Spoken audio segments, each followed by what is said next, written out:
I asked, how is that possible? So let me frame it this way. So there's disciplines that are called meta disciplines, right? Meta ethics, meta mathematics, meta logic.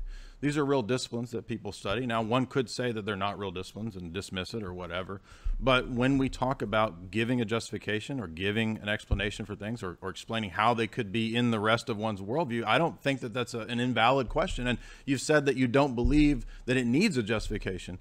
Again, you can say that that's not arbitrary, but to me, it sounds arbitrary. On the worldview where God exists, there's regularity in nature because of providence, because God has set the world up to be regular. And that's how we can do the scientific method. That's how we can do logic. That's how we can do math.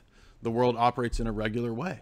But when we don't have that, and we just say that we only have our immediate sense experience, we only have what's pragmatic, then we're led to these foolish conclusions.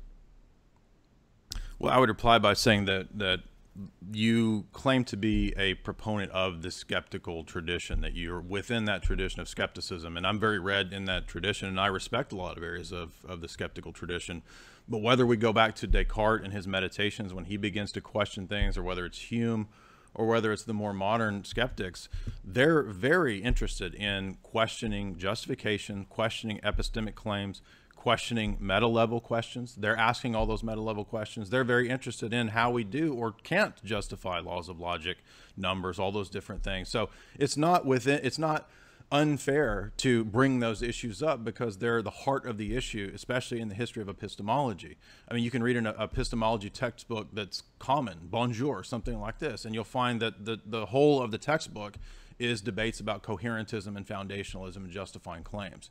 Now, one could say, I don't really care, or it doesn't matter to me, or whatever. But in a debate, what's presupposed is some question or some rule, right, by which we go by these rules to confirm or deny the case, right?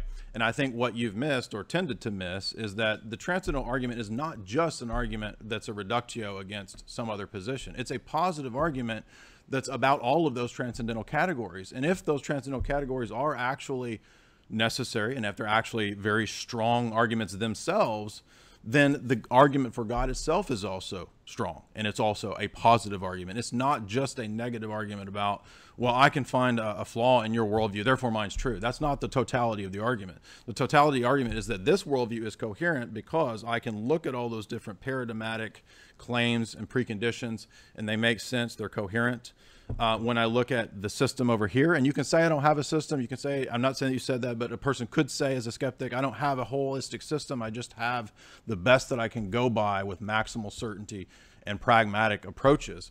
But that still has claims that are necessary and implicit about metaphysics, about epistemology, and about ethics. Even if you don't want to go down any of those specific routes, it still has a necessary implication. If I were to say I'm a total skeptic and I don't think that I know anything is true, that's still a claim about metaphysics, about ethics, and about epistemology, even if I don't want it to go there.